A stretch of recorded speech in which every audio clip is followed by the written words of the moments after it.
Et c'est shalom à vous, j'espère que vous allez bien. Nous nous retrouvons aujourd'hui pour la deuxième partie de notre cours sur la soteriologie. Notre cours sur la soteriologie, qui est tout simplement l'étude du salut. Je crois que c'est un cours très important. Déjà, c'est un cours principal dans notre formation. Un cours très principal, un cours à prendre trop au sérieux. Alors, aujourd'hui, nous allons continuer. Nous sommes limités hier sur, bien évidemment, le chapitre 3, qui était le repos. Aujourd'hui, nous allons continuer avec le chapitre 5 plutôt, qui était le repos. Aujourd'hui, nous allons continuer avec le chapitre 6, qui est la nouvelle nature, ou bien la nouvelle créature. Ça, c'est une notion de l'évangile qu'il faut prendre. Parce que nous sommes en train de dire, bien évidemment, les leçons de l'évangile. Et ce sont des notions que nous devons avoir comme base en ce qui concerne le salut, que nous devons comprendre. Donc, nous sommes sauvés, nous devons savoir pourquoi, comment et quelles sont les notions nécessaires que nous devons avoir en ce qui concerne notre salut, au fait. Ça va? Comme je vous l'ai dit lorsque nous avons parlé dans Soteriologie 2, vous avez été mis à part, bien sanctifié afin de manifester Christ. Donc vous avez été sanctifié afin de manifester la personne de Christ. Alors aujourd'hui, nous continuons nos notions sur les saluts. Et c'est la deuxième partie, la dernière sur ces points. Et ici, nous allons parler déjà du chapitre 6 ou bien de la sixième notion qui est la nouvelle nature. Oh, excusez ma redondance. Ok, je crois que vous ferez mieux à ma place en tout cas. Surtout vous qui m'avez jugé pour la redondance. Ok, on continue. Alors, 2 Corinthiens chapitre 5, le verset 17. Si quelqu'un est en Christ, il est une nouvelle créature, les choses anciennes sont passées. Voici, toutes ces choses sont devenues nouvelles. Alors, malheureusement, c'est la notion que je ne sais pas pourquoi est-ce qu'on ne la prêche pas à l'église, mais c'est comme un texte qu'on lit une fois, mais on ne continue pas. En fait, la notion de la nouvelle créature est une notion très importante parce que c'est en elle que nous retrouvons aujourd'hui. C'est-à-dire, nous ne devons plus nous considérer comme étant le vieil homme que nous étions autrefois, mais désormais comme étant de nouvelles créatures que nous sommes. Nous sommes de nouvelles créatures en Christ, nous avons revêtu l'homme nouveau. Amen. Ça veut déclare, et ayant revêtu l'homme nouveau, qui se renouvelle dans la connaissance selon l'image de celui qui l'a créé, selon Colossiens chapitre 3, le verset 10. C'est-à-dire que nous sommes de nouvelles créatures, de nouveaux êtres, et notre croissance, mais la manifestation de qui nous sommes devenus, dépend de la croissance que nous avons dans la connaissance de l'image de celui qui nous a créés. Comme je vous l'ai dit, lorsque vous lisez tout ce qui concerne Christ, vous voyez tout ce qui vous concerne parce que vous êtes lui et il est vous. 1 Jean chapitre 4 le verset 17 dit tel il est, tel nous sommes. Amen. Et maintenant vous êtes ces nouvelles créatures créées authentiquement et identiquement selon ce que Christ est. C'est ce que vous êtes. J'aimerais que quelqu'un puisse répéter, je suis une nouvelle créature, toutes les choses anciennes sont passées et toutes les choses sont devenues nouvelles. Je n'ai pas de passé, Christ est mon unique présent et je suis seulement et uniquement ce que Christ est. Voici l'affirmation que vous devrez avoir en ce qui vous concerne. Vous ne vous appartenez plus. Vous n'appartenez plus à vos pensées, c'est-à-dire vous ne dépendez plus de vos pensées. Vous dépendez de la personne de Christ que vous êtes désormais. Ça va? En fait, plusieurs personnes ont du mal à comprendre cela parce que tout simplement parce qu'ils n'ont jamais appris ce que c'est la nouvelle naissance. Les amis, comme je vous l'ai dit toujours, vous n'êtes pas fruit de ce que vous avez donné à Dieu, mais de ce que vous avez reçu de Dieu. C'est-à-dire, vous êtes sauvé pas parce que vous avez donné votre vie à Jésus, mais parce que vous avez reçu Jésus. Le truc là de donner ta vie à Jésus, c'est venu d'où, mais c'est pas l'évangile. L'évangile, c'est recevoir la personne de Jésus-Christ comme Seigneur et Sauveur. Amen. Parce que hors de Christ, vous n'avez pas de vie. Et c'est-à-dire, vous n'avez aucune chose à donner. D'ailleurs, hors de Christ, vous êtes dépouillé. Je ne sais pas, vous allez trouver où quoi donner. Amen. Et maintenant, ayant reçu ce que sommes Seigneur Sauveur, vous avez reçu la vie. Vous avez reçu une nouvelle vie. Vous avez reçu une nouvelle identité. Vous n'avez pas été amélioré. Vous avez été régénéré. C'est-à-dire, ça, je vais vous choquer sur ce qui est la nouvelle créature. Vous n'êtes pas un pauvre pécheur sauvé par grâce. Vous êtes une nouvelle créature. Et le mot pour nouvelle créature ici en grec est kainos. Kainos veut dire tout simplement nouveau et n'a jamais existé. Donc vous n'avez jamais existé avant de recevoir Christ. Lorsque vous avez reçu Jésus-Christ, c'est lorsque vous avez commencé à exister. De la même manière qu'Adam, c'est lorsque le souffle, Dieu a inspiré le souffle en Adam et Adam est devenu un être vivant, c'est-à-dire un être qui peut se mouvoir, qui peut bouger. De cette même manière, vous aussi, vous êtes devenu vivant lorsque Christ est entré dans votre vie par le Saint-Esprit. C'est en ce moment que vous êtes devenu un être vivant. Vous avez commencé à bouger, à vivre. Amen.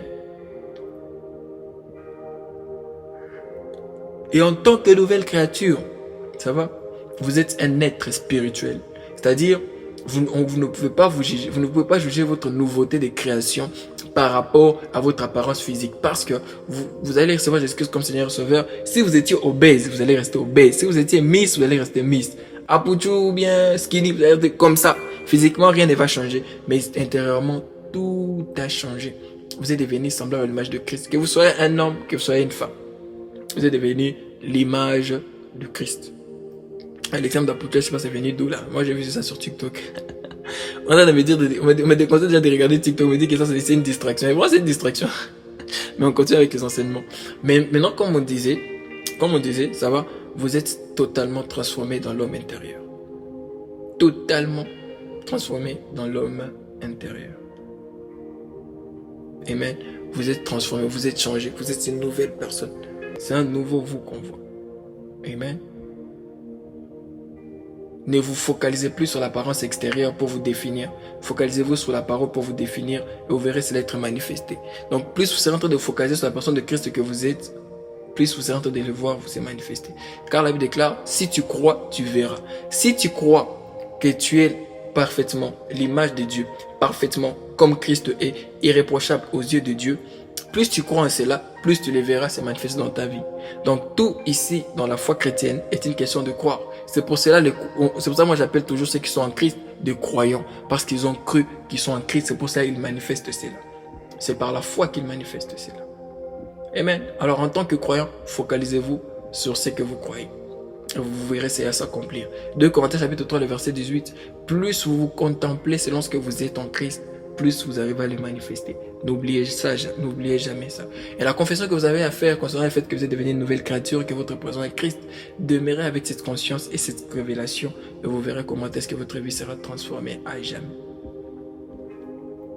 Chapitre 7, la réception du Saint-Esprit. Actes chapitre 2, le verset 38, Pierre leur dit, « Répentez-vous et que chacun de vous soit baptisé au nom de Jésus pour le pardon de vos péchés. Et vous recevrez le don du Saint-Esprit. » C'est-à-dire, ici, les dons dont il est question qu'ils recevront, c'était le Saint-Esprit lui-même. Donc, le Saint-Esprit comme don. Vous recevrez pour don le Saint-Esprit. Par exemple, c'est la traduction française, on n'y peut rien. Ce que vous devez savoir aussi en ce qui concerne les saluts, c'est qu'une fois que vous êtes sauvé, vous avez reçu le Seigneur Jésus-Christ comme Seigneur et Sauveur. 1 Corinthiens chapitre 12, verset 3. C'est pourquoi je vous déclare que nul, s'il parle par l'Esprit de Dieu, ne peut ni dire Jésus est anathème.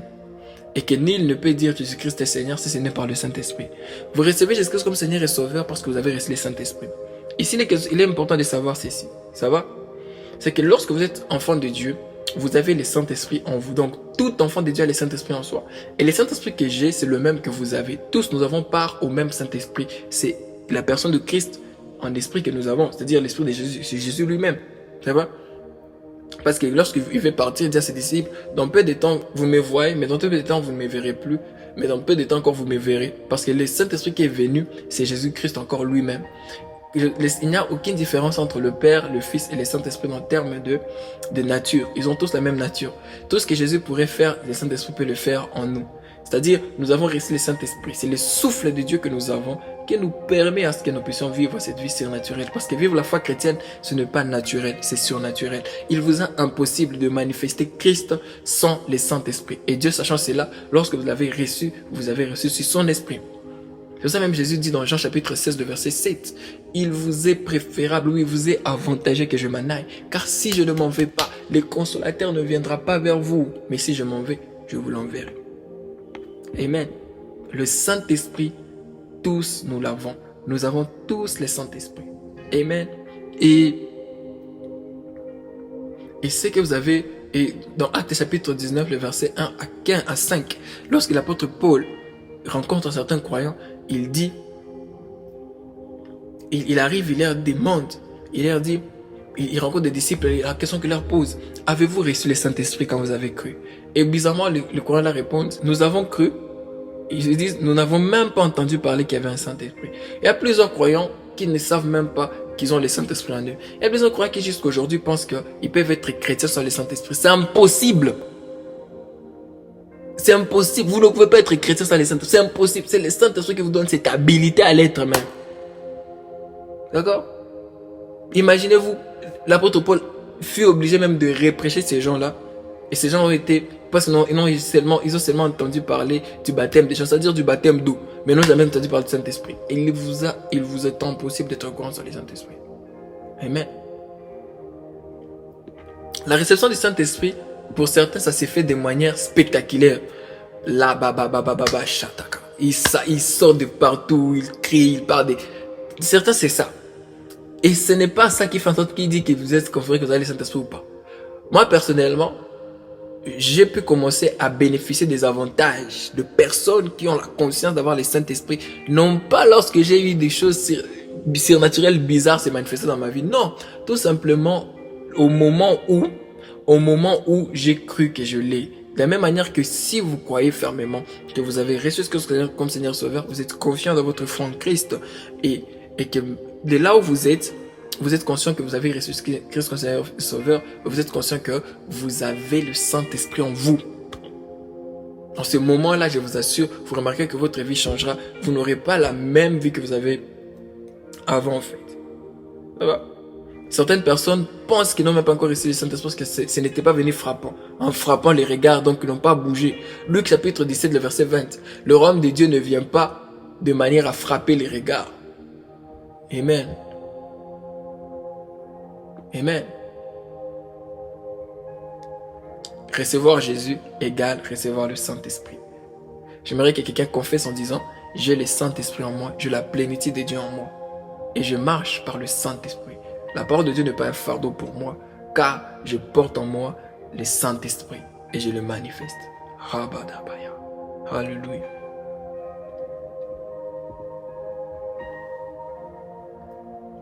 Chapitre 8, ou bien la 8e notion. Le baptême. Je vais dire le baptême de Saint-Esprit, tu vois? Le baptême. Alors, le mot baptême est un mot qui, dans son origine, désigne le fait d'être immergé. Donc le baptême est une expérience essentielle que tout croyant en Christ se doit de comprendre. La Bible parle du baptême, insiste sur le fait qu'il existe un seul baptême selon Éphésiens chapitre 4, le verset 5. Il y a un seul Seigneur, une seule foi et un seul baptême. Le baptême ne signifie pas plonger dans l'eau ou immerger dans l'eau. Ça signifie tout simplement immersion. Là, on doit être très d'accord sur ça. Le baptême signifie immersion. Donc vous êtes immergé. Et Éphésiens chapitre 4, verset 5 nous montre qu'il n'existe qu'un seul baptême, pas deux. Un seul baptême. Alors, lorsqu'on reçoit le Seigneur Jésus-Christ, au fait, le Seigneur Jésus-Christ, au fait, nous devenons participants à ce seul baptême. Et le seul baptême dont il est question ici, c'est le baptême de la régénération par le Saint-Esprit. Le baptême de la régénération par le Saint-Esprit. Tite chapitre 3, le verset 5, il nous a sauvés, non à cause des justices que nous aurions faites. Vous voyez? Ce n'est pas à cause de votre fait que vous êtes juste, ce n'est pas à cause du fait que vous avez pratiqué la justice que vous avez été sauvés. Il nous a sauvés non à cause des œuvres de justice que nous aurions faites. Ce n'est pas à cause de ça qu'il nous a sauvés, mais selon sa miséricorde. Donc selon sa miséricorde, selon sa grâce, selon son recette qu'il nous a sauvés par le baptême de la régénération et le renouvellement du Saint-Esprit. Donc il nous a régénérés, donc il nous a immergés, donc par l'immersion de la régénération. C'est-à-dire, on nous a immergés dans la régénération. Ce que je vous ai dit, vous n'êtes pas un pécheur sauvé par grâce, vous êtes une nouvelle créature désormais. Ça va? Avant vous étiez un pécheur, vous avez été sauvé, vous êtes devenu une nouvelle créature, vous avez obtenu une nouvelle nature. Donc vous n'êtes plus identifié à votre passé, vous avez été régénéré et c'est de ce baptême qu'il est question. Et c'est de ces mêmes baptêmes qu'il est question dans Marc chapitre 16, le verset 16, lorsqu'on dit « Celui qui croira, qui sera baptisé, sera sauvé, mais celui qui ne croira pas sera condamné. » Ici, il s'agit de la foi. Donc lorsque vous recevez Jésus-Christ comme Seigneur et Sauveur, c'est à ce moment que vous recevez ces baptêmes de la régénération et c'est à ce moment que vous êtes sauvé. Ça va? Et aussi, il est important de comprendre que contrairement au baptême sacramental, c'est-à-dire le baptême qui s'agit de immersion ou immersion, je sais pas, peu importe, les trucs de Maïming et Maïkidogo que vous connaissez, contrairement à ces baptêmes-là qui est sacramental, ceci ne consiste pas à vous immerger ou à vous sortir de l'eau ou à vous verser de l'eau puis à vous essuyer. Non, ceci consiste tout simplement à vous plonger dedans et à ne pas sortir. Ça va? Galates chapitre 3, le verset 27. Vous tous qui avez été baptisés en Christ, vous avez revêtu Christ. Ici, ce n'est pas, on va vous plonger dans les mailles et vous sortez. Donc, on vous plonge en Christ pour vous sortir. Non. Ici, on vous plonge en Christ et vous les revêtez éternellement. C'est de ces baptêmes dont il est question ici qu'on parle de vous tous qui êtes baptisés en Christ. C'est-à-dire que Christ, Christ devient votre manteau. Vous le portez. Vous revêtez Christ. Donc, Christ, c'est celui que vous couvre. Vous le portez, vous le revêtez. C'est de ces baptêmes qu'il est question. Amen. Alors, une fois qu'on est baptisé en Christ, au fait, on est en lui et lui, il est en nous. C'est-à-dire, il y a cette union mystique qui se crée. Ça va? Et c'est ces baptêmes qui sauvent. Et ces baptêmes qui sauvent là, ça s'expérimente spirituellement lorsqu'on reçoit les Seigneurs. Ça va? Et c'est cet unique baptême là dont il est question. Alors, permettez-moi maintenant de parler des types de baptêmes que vous avez déjà sûrement vu, parce qu'on ne doit pas fermer les yeux sur ça, que vous avez sûrement déjà vu dans votre parcours, dans la marche chrétienne. Permettez-moi de parler de ça.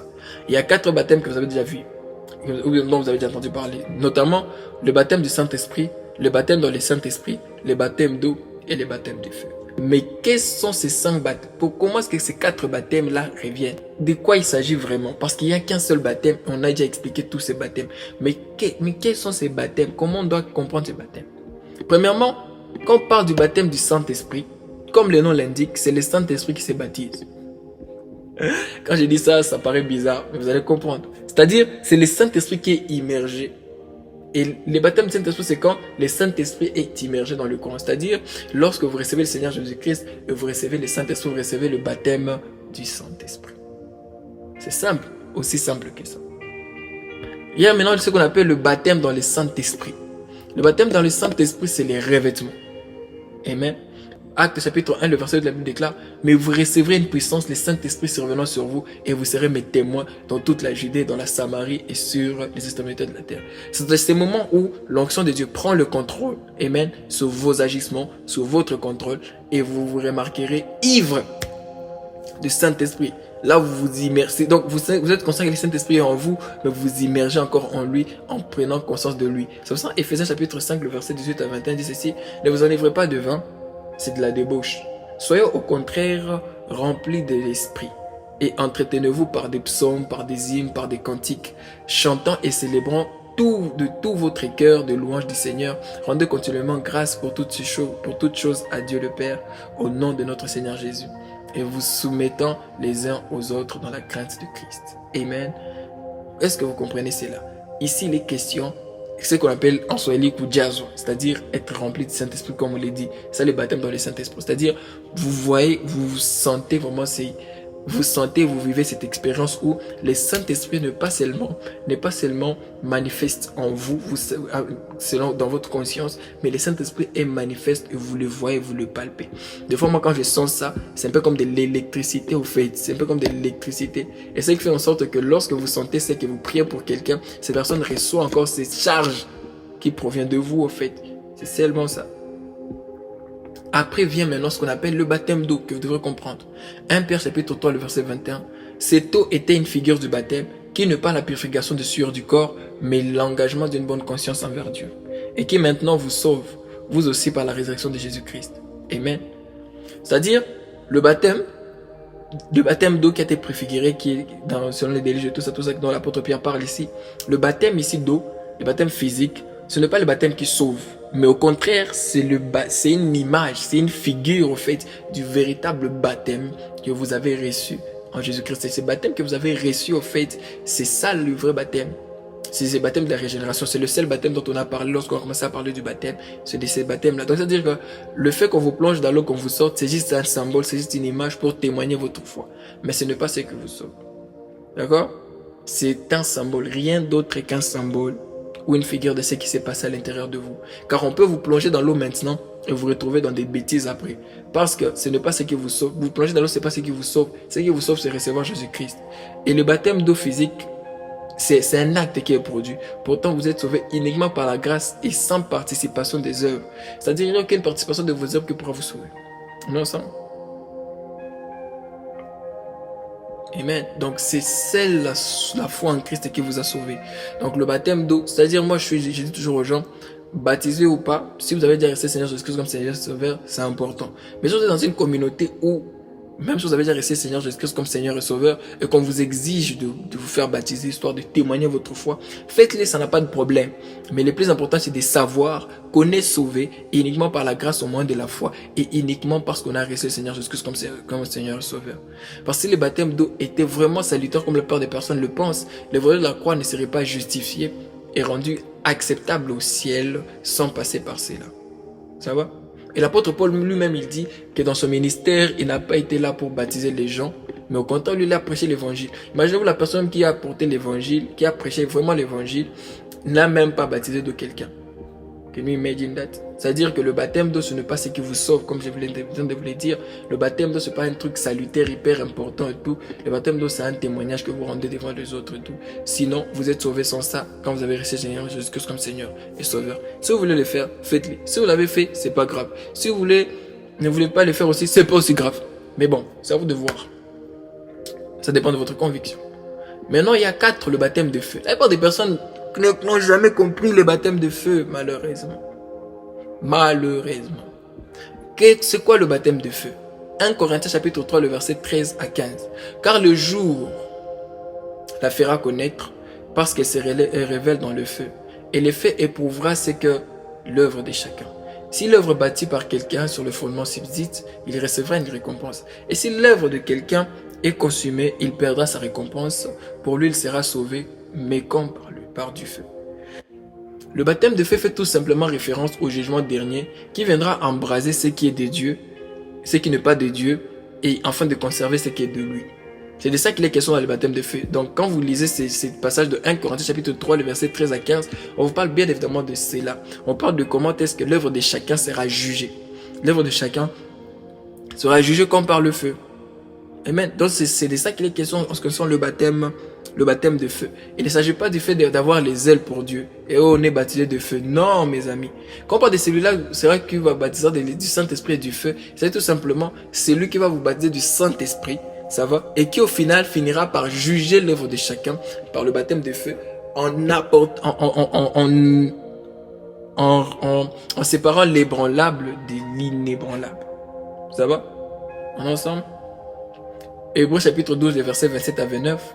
Ces mots, une fois encore indiquant les changements des choses ébranlables, comme étant faites pour un temps, afin que les choses inébranlables subsistent. C'est pourquoi recevant le royaume inébranlable, montrons notre reconnaissance à Dieu en rendant qu'il est agréable, avec piété, avec crainte, car notre Dieu est aussi un feu dévorant. Ça, on va l'étudier. Dieu, le feu dévorant, on va l'étudier. Mais sinon, c'est ce que j'aimerais vous montrer juste sur quoi. C'est que ici, il est important de savoir que ce qui vous rend agréable, qui vous rend agréable et inébranlable ici, c'est votre foi, car le culte agréable à Dieu est celle qui est basée sur la foi. Car sans la foi, il vous est impossible de lui être agréable. Selon Hébreux chapitre 11, le verset 6. C'est-à-dire, vos œuvres seront consumées. C'est de ça qu'il s'agit. Il ne s'agit pas d'être embrasé, d'être zélé.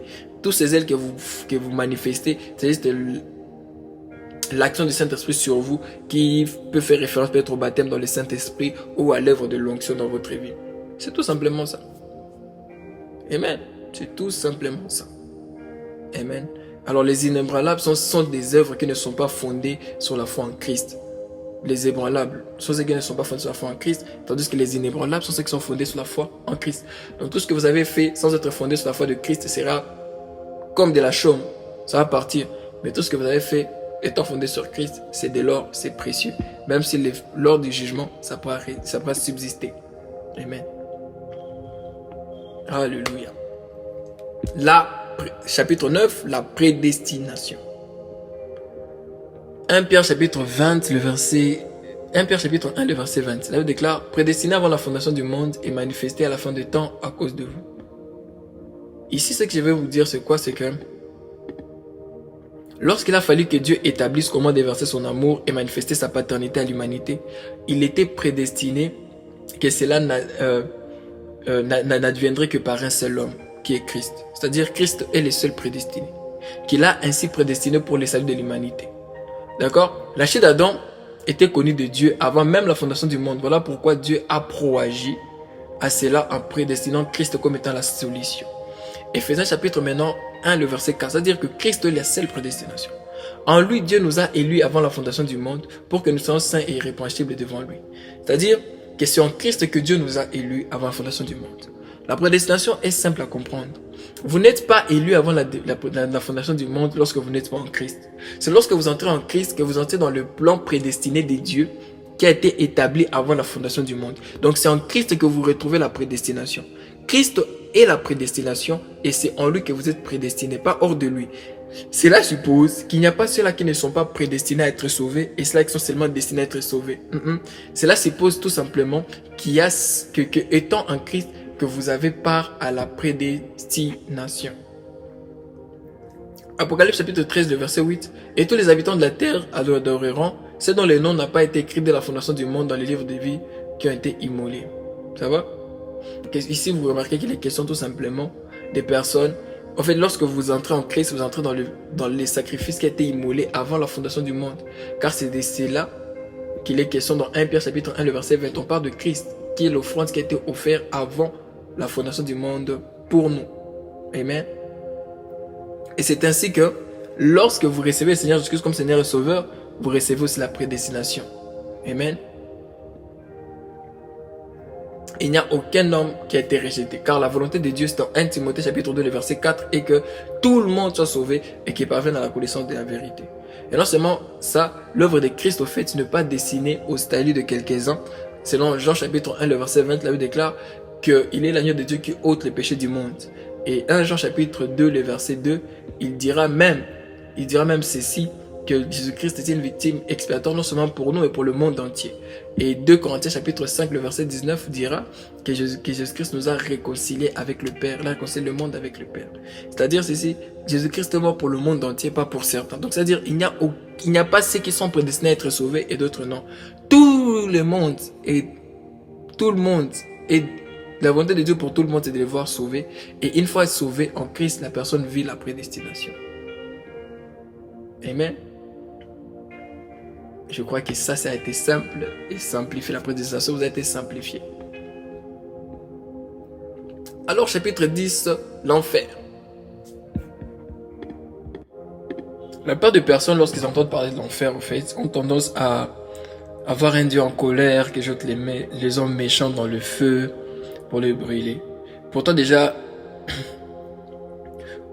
n'a pas de feu déjà qu'il a préparé pour le méchant. Et Dieu, en plus, n'envoie pas des gens en enfer. Donc, la conception de l'enfer, selon laquelle c'est un endroit où il y a le feu, déjà, c'est bizarre. Déjà, il existe déjà plusieurs exceptions de l'enfer. Déjà, certains pensent que c'est une séparation totale de Dieu qui s'est vu déjà sur terre. D'autres disent que cela commence lorsqu'une personne meurt. Et d'autres disent que l'enfer commencera à l'avènement de Christ et lorsqu'il séparera le brebis de bouc. Mais ici, on va décortiquer en fait l'ensemble de ces concepts et pour voir ce que vraiment ça représente. Je veux dire que je peux me trouver dans une position dans les positions que j'ai citées, c'est possible. Donc, accrochez vos ceintures et voilà à quoi est-ce que l'enfer ressemble en fait. Ça va? Déjà, ce que vous devez savoir, c'est qu'en Christ, nous sommes délivrés de l'enfer, car étant en lui, nous avons été ressuscités ensemble et établis dans les lieux célestes. C'est-à-dire, un chrétien n'étant pas la mort pour entrer au ciel, il y est déjà maintenant par la foi en Jésus-Christ. Donc, lorsque vous avez cru en Jésus-Christ, vous êtes déjà entré au ciel.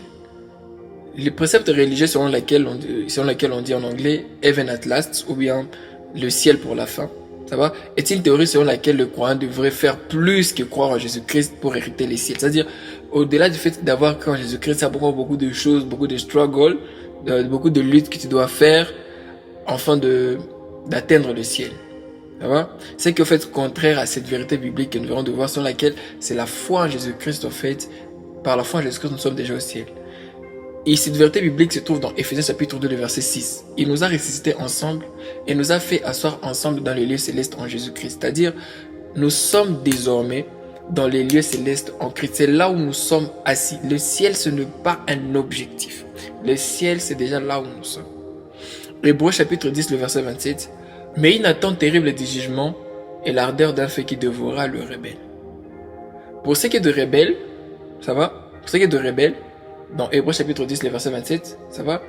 La Bible spécifie qu'il y a un feu qui attend pour les dévorer. C'est-à-dire le feu de l'enfer. Mais maintenant, le problème, c'est que ce feu de l'enfer-là ne doit pas être pris littéralement. Car il ne fait pas allusion à un fait naturel, mais une figure qui représente tout simplement les jugements. Ça va? Donc, aujourd'hui, quand on parle du feu de l'enfer, vous ne devez pas voir le feu, les flammes. Non, vous devez voir que c'est une figure qui représente tout simplement les jugements. Je vous montrerai, permettez de vous montrer encore une autre chose. Ça va? Luc chapitre 5. Je vous montrerai qui vous devrez craindre. Craignez celui qui, après avoir tué, a le pouvoir de jeter dans la géhenne.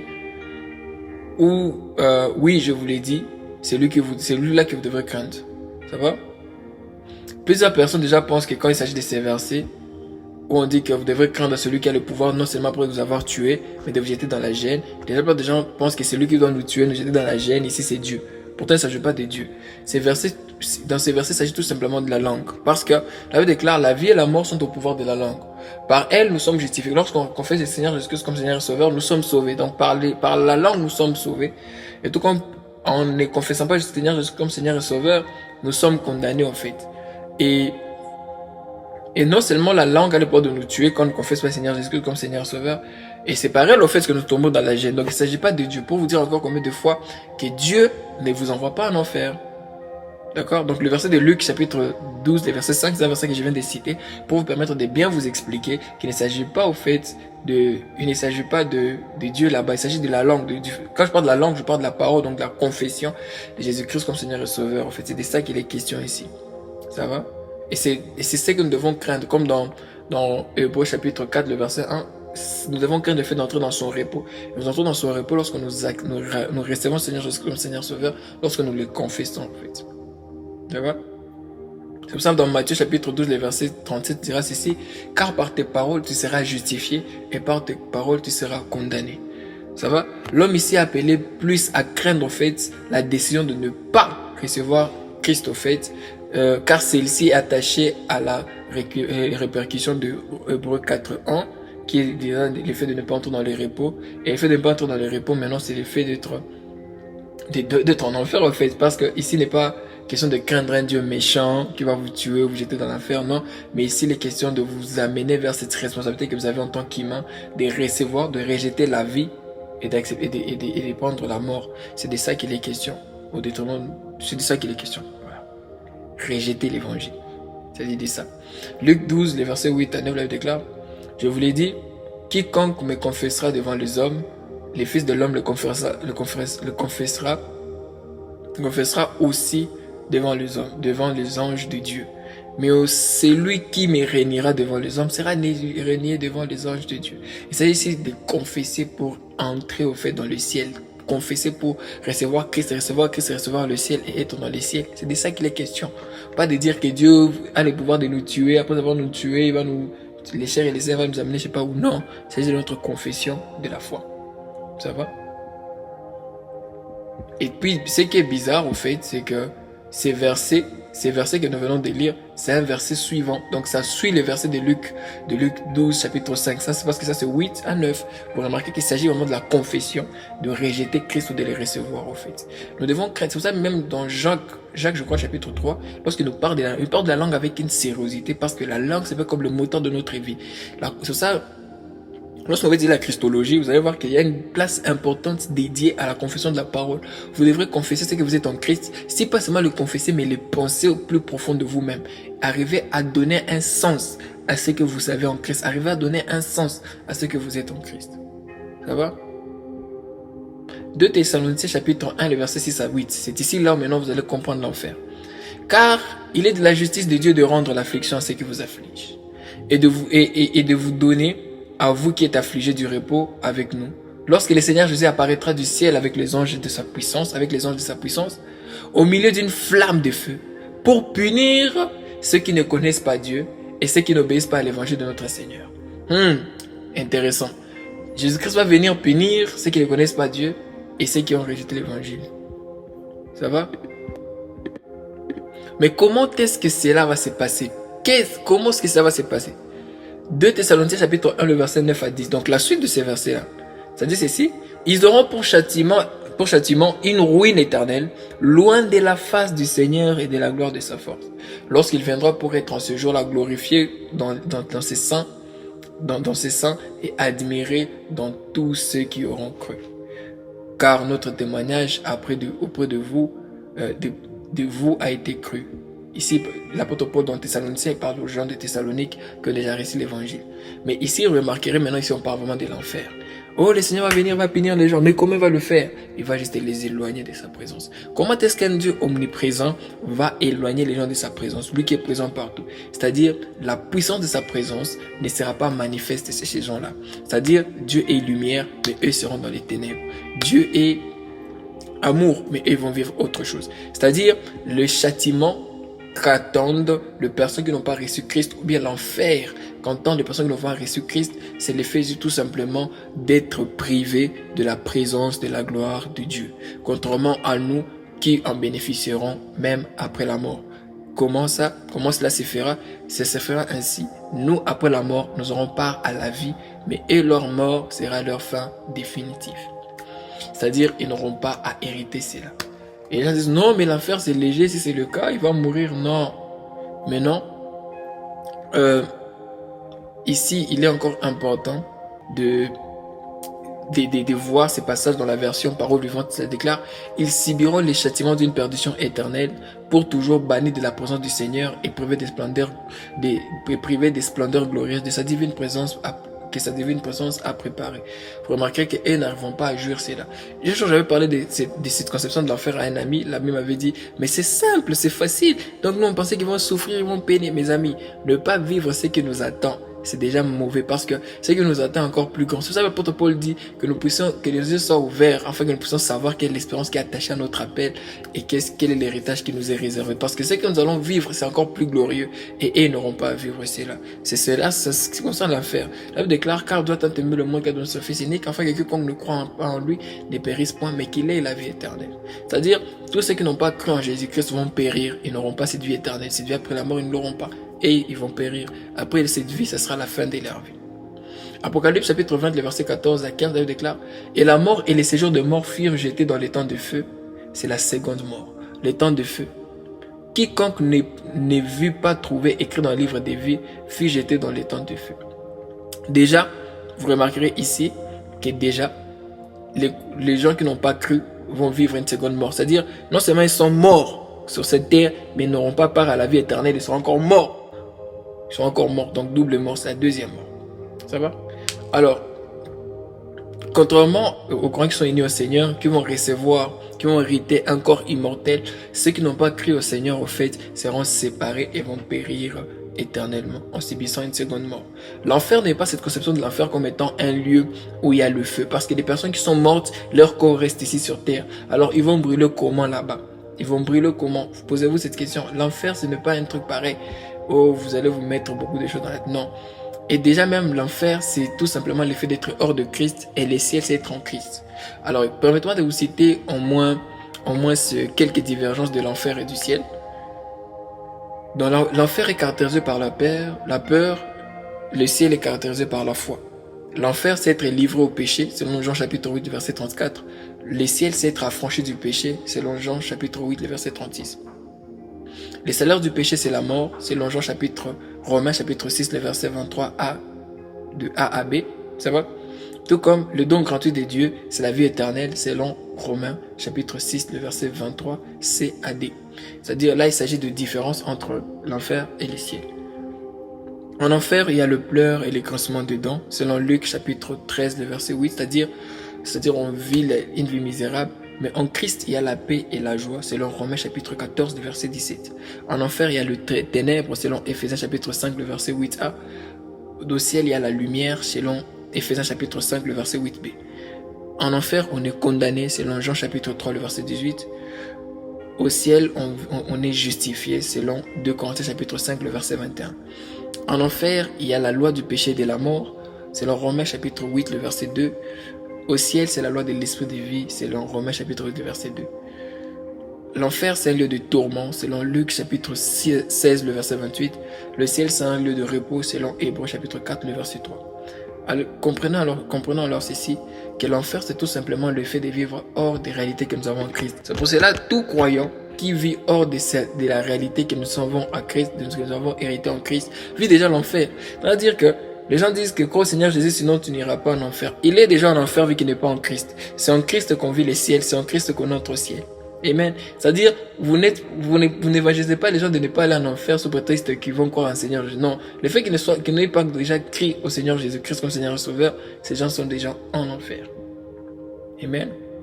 C'est pour ça, dans 2 Pierre chapitre 3, le verset 9 à 10, la Bible déclare: les seigneurs ne tardent pas dans l'accomplissement de la promesse, comme quelqu'un le croit, mais ils lisent de patience envers vous, ne voulant qu'aucun périsse, mais voulant que tous arrivent à la repentance. Le jour du Seigneur viendra comme un voleur. Ces jours, laissés passeront avec fracas, les éléments embrasés se dissoudront,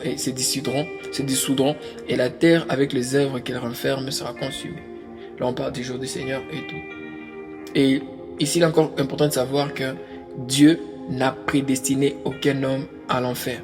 L'enfer a été créé pour les diables et ses acolytes, c'est-à-dire pour les rebelles, et non pas pour l'être humain qu'il est. C'est pour ça que Dieu veut que tous soient sauvés, parce qu'il ne veut pas que les hommes puissent aller en enfer. C'est pour ça que les gens pensent que Dieu tarde pour eux. Non, Dieu tarde parce qu'il aimerait qu'il y ait un nombre suffisant de personnes qui soient sauvées. C'est-à-dire, plus on évangélise, plus il y a plus d'âmes qui sont sauvées, plus on rapproche l'avènement du Seigneur vers nous. Le salut est ouvert aux yeux de tous, et nous croyons que vous tous qui avez déjà reçu l'évangile, vous avez reçu le salut parce que vous avez cru. Non pas parce qu'on vous a terrifié, mais vous avez cru. Parce que vous avez reçu la personne de Christ et non la peur ou une religion. Amen. Vous, au contraire, vous n'avez pas reçu un esprit de peur, mais vous avez reçu un esprit de filiation, d'adoption, par lesquels nous crions Abba Père, dans Romains chapitre 8, le verset 15. Le problème, c'est que la plupart des personnes entrent dans la foi chrétienne avec un esprit de peur. C'est pour ça que leur vie est misérable et leur vie fait pitié. Les gens, ils entrent là-bas. En fait, ce sont des personnes, ils nous font pitié au fait. Ils nous font vraiment pitié. Ils nous font vraiment pitié. Tout cela pourquoi? Parce que ils n'ont pas reçu c'est pas par la foi qu'ils ont reçu Christ, mais c'est par la peur qu'ils sont entrés dans une église et ils ont commencé à servir. Ils servent Dieu même par la peur. J'ai même croisé un témoignage d'un frère qui m'a dit que lui, il saigne du nez et aussi longtemps qu'il ne servira pas Dieu, il saignera du nez. Sous prétexte qu'il c'est une alliance qu'il a fait avec Dieu. J'ai dit, frère, Dieu n'a pas besoin de toi pour que tu les serves par peur, mais Dieu veut que tu marches avec lui par la foi. Et c'est ainsi que nous marchons avec le Seigneur, non pas par peur de l'enfer, nous marchons avec le Seigneur parce que nous l'avons reçu Jésus-Christ comme Seigneur et Sauveur et nous sommes en lui et lui en nous. Paix et grâce sur vous, vous êtes pleinement bénis en Christ. Voici la fin de notre cours sur les notions clés du salut. Que la grâce et la paix de notre Seigneur Jésus-Christ vous soient multipliées au moins de la connaissance de Christ. Dans le nom suprême de Jésus, nous avons ici prié. Amen.